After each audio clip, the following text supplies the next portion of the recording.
بسم اللہ الرحمن الرحیم۔ جمعیت علماء اسلام ضلع فیصل آباد اور وفاق المدارس العربیہ فیصل آباد کے زیر اہتمام آج کی یہ مشترکہ پریس کانفرنس کی غرض و غایت، جیسا کہ آپ حضرات کے علم میں ہے کہ حکومت پنجاب نے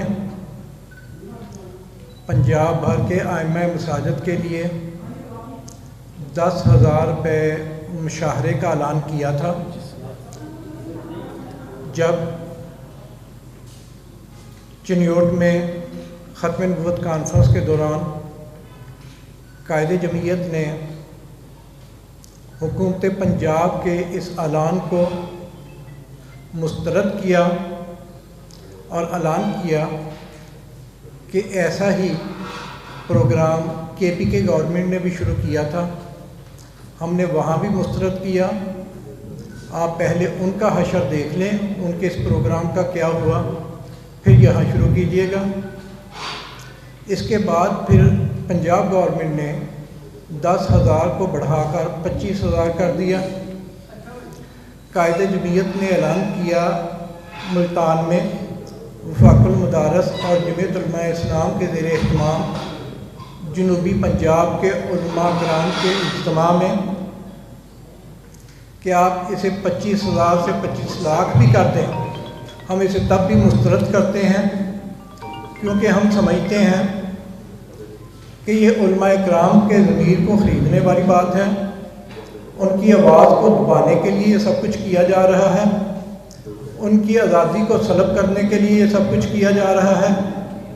اور سب سے بڑی بات میں سمجھتا ہوں کہ یہ 25,000 روپیہ علماء کرام کو دے کر ان کی کوشش ہے کہ عوام الناس کے ساتھ جو علماء کا ایک ربط ہے اس کو توڑا جائے، دیندار طبقے کے ساتھ، ائمہ مساجد کے ساتھ، خطبہ مساجد کے ساتھ جو عوام الناس کا ایک رابطہ ہے اس کو توڑا جائے۔ وہ یہ سمجھیں کہ ان کا مشاہرہ حکومت کی طرف سے ملتا ہے، لہذا ہمیں دینے کی ضرورت نہیں، 7-6 ماہ بعد 2 سال بعد یہ ختم ہو جائے گا اور یہ ادارے آہستہ آہستہ مالی فقدان کا شکار ہوں گے اور بند ہونا شروع ہو جائیں گے۔ اس کے پیچھے جو ان کی پالیسی ہے نا، منفی سوچ ہے، وہ یہ ہے۔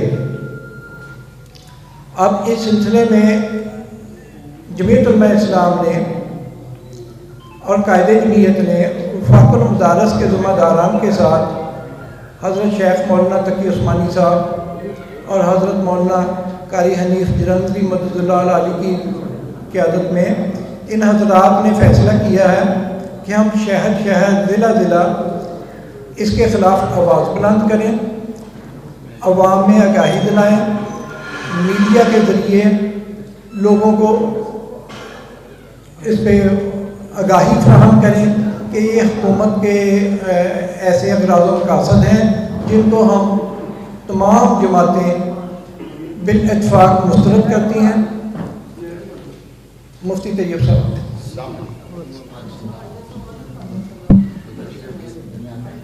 آپ کرتے ہیں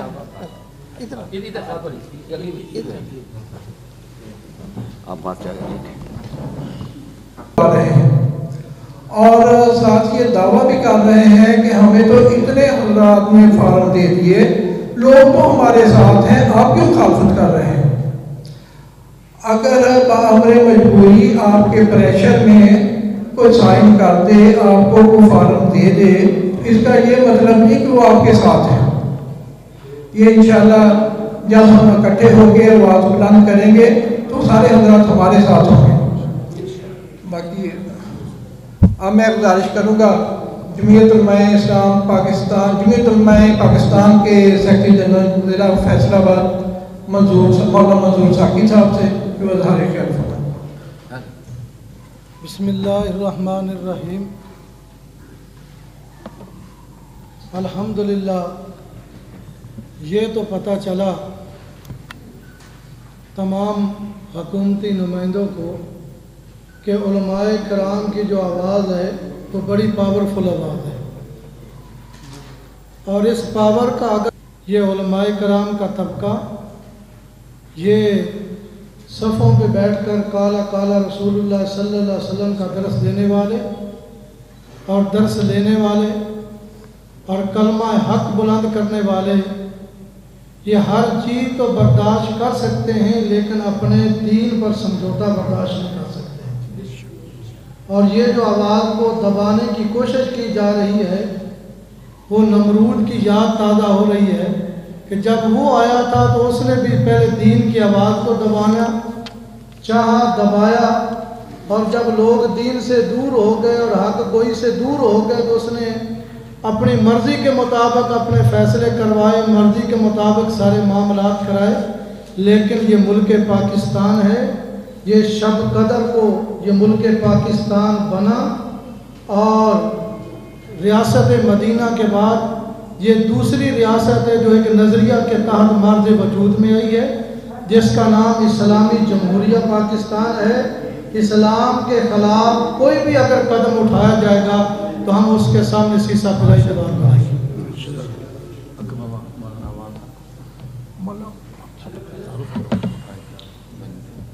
بسم اللہ الرحمن الرحیم. سب سے پہلے تو جمعیت علماء اسلام اور وفاق المدارس العربیہ پاکستان کے منتظمین اور قائدین کے شکر گزار ہیں کہ اس اہم عنوان پر آج اس مشترکہ بیٹھک کا اہتمام کیا. میں اس ضمن میں دو تین بس مختصر سی اشارت باتیں عرض کرنا چاہتا ہوں. اس بات میں کوئی شک نہیں کہ اس ایک ہر شہری کی فلاح و بہبود کا فرض ریاست پر عائد ہوتا ہے. ریاست کی ذمہ داری ہے کہ وہ صرف امام مسجد کو کنسیڈر نہیں کرے، ریاست کی ذمہ داری ہے وہ تاجر کو، صحافی کو، زمیندار کو، ہر شخص کو، طالب علم تک کو، ایک عام عزت کو جو ہے وہ کنسیڈر کرے اور اس کے لیے وسائل کے مواقع پیدا کرے. لیکن جب ہم دیکھتے ہیں کہ ایک طرف اچانک سے ہمارے ایڈمنسٹریشن کو، ہمارے سی ایم صاحبہ کو ہاتھوں تائی بننے کا شوق پیدا ہوا، اسی حالات میں دو تین ایگزامپل آپ کے سامنے رکھوں. آپ تو صحافی برادری ہے، اس کو آپ اس کے اوپر ورک کریں. فیصل آباد کے اندر میونسپل کیڈر کے جو ریٹائرڈ ملازمین ہیں ان کی تعداد 1200 سے زیادہ ہے، 1450 کے قریب ریٹائرڈ ملازمین ہیں، اور ان کی حالت یہ ہے جو براہ راست حکومت کی ذمہ داری میں آتے ہیں، جن کا تمام تک انحصار حکومت کی ذمہ داری کی حکومت کے ساتھ ہے. ان 1450 ملازمین کی حالت یہ ہے کہ ان کو 4 مہینے پینشنیں ڈلیور نہیں ہوتی، ان کو 3 مہینے پینشنیں نہیں مل رہی، ان کے چولہے جو ہے وہ پھٹے ہوئے پڑے ہیں. دوسری طرف حالت یہ ہے کہ آپ فاسٹ ٹریک ڈاؤن سائزنگ کی طرف جا رہے ہیں. آپ 65 ڈپارٹمنٹس کے 12,000 ملازمین کو گھر بھیجنے کی تیاری کر رہے ہیں. آپ ایجوکیشن سیکٹر کو ٹوٹلی جو ہے وہ پرائیویٹائز کرنے کی کوشش کر رہے ہیں. آپ میڈیکل سیکٹر کو ٹوٹل جو ہے وہ پرائیویٹائز کرنے کی کوشش کر رہے ہیں. ایک طرف آپ ہر بندے کو اپنے دامن سے اتار کر بازار میں روڈ کے اوپر پھینک رہے ہیں، اور دوسری طرف آپ کو اچانک سے کیا ہوا کہ آپ نے رات کو ڈی ایف ٹی پہ آپریشن کیا اور صبح آپ کو یہ پتہ چلا کہ ہمیں جو ہے وہ مذہبی طبقے کو اور انسپریشن کو ریلیز کرنے کے لیے ہمیں 10,000 روپے دینے چاہیے. اور جب سوشل میڈیا کے اوپر آپ کے اوپر توطئے شروع ہوئی اور آپ نے جو ہے اس کو بڑھا کے 25,000 کر دیا. ہم یہ مطالبہ کرنا چاہتے ہیں کہ ائمہ مساجد، علماء کرام، مذہبی طبقہ بالکل بھی حکومت پہ انحصار نہیں کرتا، نہ ہی ان کے محتاج ہیں کہ ان کے اوپر جو ہے وہ ہم ڈیپینڈنٹ ہیں. پر آپ کریں، کنسیڈر کریں. سب سے پہلا مطالبہ یہ ہے ہماری تعلیم کو تو آپ کنسیڈر کریں، ہماری ایجوکیشن کو تو آپ ایجوکیشن بھی سمجھتے ہیں. آپ نے تعلیم جو ہے وہ مردم شماری کروائی، جس نے لکھا کہ میں حافظ قرآن ہوں، آپ نے اس کو ان پڑھ لکھا. کیوں بھائی؟ تعلیم جو ہے وہ قرآن کی تعلیم نہیں، کیوں ان پڑھ لکھے ہیں آپ اس کو؟ آپ ہماری تعلیم کو تو پہلے تعلیم شمار کریں. آپ کے پاس طالب علم ڈگری لے کے جاتا ہے، کالم ڈگری لے کے جاتا ہے، آپ کہتے ہیں میٹرک کی سائنس کے مضامین پڑھے، یہ پڑھے وہ پڑھے، پھر آپ اس کو میرٹ کے اندر کاؤنٹ کرتے ہیں، ورنہ میرٹ کے اندر آپ اس کو جو ہے فارغ کر دیتے ہیں. ہماری ایجوکیشن کو تو آپ ایجوکیشن تسلیم نہیں کر رہے، لیکن آپ ہم کے حق رکھنا چاہتے ہیں کہ لہذا مطالبہ یہ ہے ادارے عمل قائدین دیں گے. میں اب ایشو آپ کے سامنے رکھ رہا ہوں کہ ہمیں اس کے اوپر بات یہ ہے، تحفظات یہ ہیں کہ چند پیسے دے کر آپ ہماری مذہبی اور نظریاتی آزادی کو سلب نہیں کر سکتے. دو باتیں آپ حضرات سے عرض کرنی ہیں جو آپ حضرات کو آج زحمت دی گئی۔ جمعیت علماء اسلام اس کی میزبان ہے اور بقیہ تمام حضرات مہمان ہیں۔ دو چیزیں ہیں۔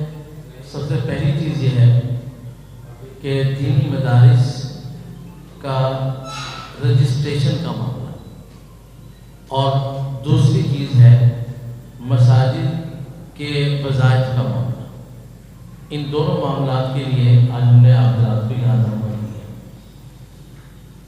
دینی مدارس وفاق المدارس عربیہ پاکستان ہو یا جمعیت علماء اسلام ہو یا ملک کی کوئی بھی ذمہ دار جماعت، جمعیت علماء اسلام پاکستان، جمعیت علماء پاکستان مولانا نورانی گروپ ہو یا جو بھی، یہ سب ایک نقطے پر متفق ہیں۔ وہ نقطہ ہے عدم تشدد، کہ وہ نہ تشدد کے کبھی حامی رہے ہیں اور نہ ہی انہوں نے کبھی تشدد کی حمایت کی ہے۔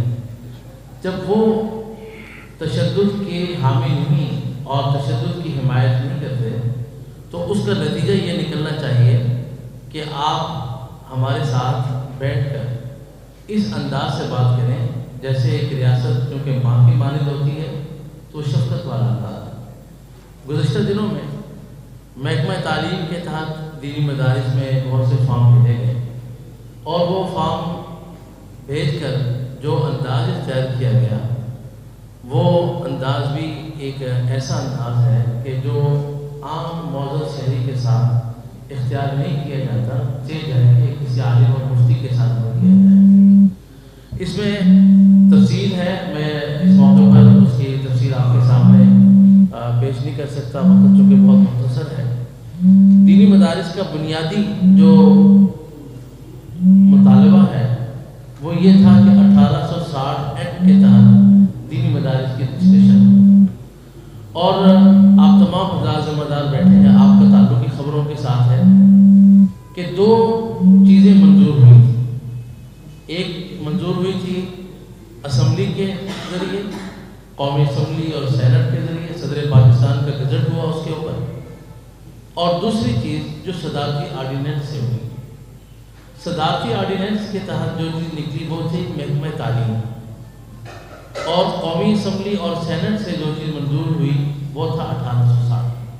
آپ جتنے بھی بیٹھے ہیں، آپ سب حضرات چونکہ خبروں سے وابستہ ہیں اور لائیو سے بھی آپ کا حضرات سے تعلق رہتا ہے، قانونی اعتبار سے جو چیز اسمبلی سے منظور ہو، سینٹ سے منظور ہو اور اس پر صدر پاکستان کی دستخط ہو کر اس کا گزٹ نکل آئے، اس کی حیثیت اور اس صدارتی آرڈیننس کی حیثیت جو اسمبلی سے بعد میں منظور نہ کرایا جائے، ان کی قانونی حیثیت میں فرق ہوتا ہے۔ تو دینی مدارس جو وہ 1860 میں اس لیے جانا چاہتے ہیں کہ یہ قانونی اعتبار سے ایک ملک، چونکہ دینی مدارس قانون کو مانتے ہیں، قانون پہ چل رہے ہیں۔ آج تک دینی مدارس نے قانون کی ویلیشن نہیں کی۔ میں آپ کے سامنے بھی بیٹھا ہوں، میرا اللہ تعالیٰ کے فضل سے آج تک کبھی موٹر وے پر اوور سپیڈ چلانا نہیں ہوا۔ الحمدللہ ہمارے مفتی محمد طیب صاحب دامت برکاتہم العالیہ صرف فیصل آباد میں، یہ پورے پاکستان عالم اسلام کا ہوتا ہے۔ خود ہمارا ادارہ جامعہ دارالقرآن فیصل آباد صرف فیصل آباد میں عالم اسلام کا ہوتا ہے۔ ہم نے اللہ کے فضل سے اس سال سن 2025 میں ہمارے 27,000 قرآن کریم کے حافظ ہمارے مدرسے سے تیار ہو چکے۔ ہمارا مدرسہ الحمدللہ ایک ترتیب سے قانون کے مطابق چل رہا ہے۔ میری آج کے آپ حضرات کے توسط سے اہل اقتدار سے درخواست ہے کہ وہ دینی مدارس کا یہ مطالبہ کہ 1860 ایکٹ کے تحت ان کو منظور کیا جائے اور ان کو رجسٹر کیا جائے، اور ہماری اللہ کے فضل سے بات چیت بھی چل رہی ہے۔ ابھی پچھلے ہفتے ہی ہماری ایک بہت اہم ملاقات جس میں تمام اداروں کے ذمہ داران بھی اور تمام حکومتی حضرات بیٹھے تھے، چونکہ ابھی وقت ہے، انہوں نے وقت لیا ہے 2 ہفتے کا، تو میں آپ سے درخواست کروں گا کہ آپ اس کو ہائی لائٹ بھی کریں اور آپ اس کے لیے دعا بھی کریں۔ انشاءاللہ العزیز اللہ کے فضل و کرم سے ہمیں امید ہے کہ یہ مسئلہ حل ہو جائے گا۔ لیکن اگر خدا نہ خواستہ، اللہ نہ کرے، اگر دینی مدارس کو کوئی پریشرائز کیا جاتا ہے یا کوئی ایسا کوئی لائحہ عمل اختیار کیا جاتا ہے، تو ہمارے شیخ الاسلام مولانا مفتی محمد تقی عثمانی دامت برکاتہم العالیہ جو صرف ہمارے لیے نہیں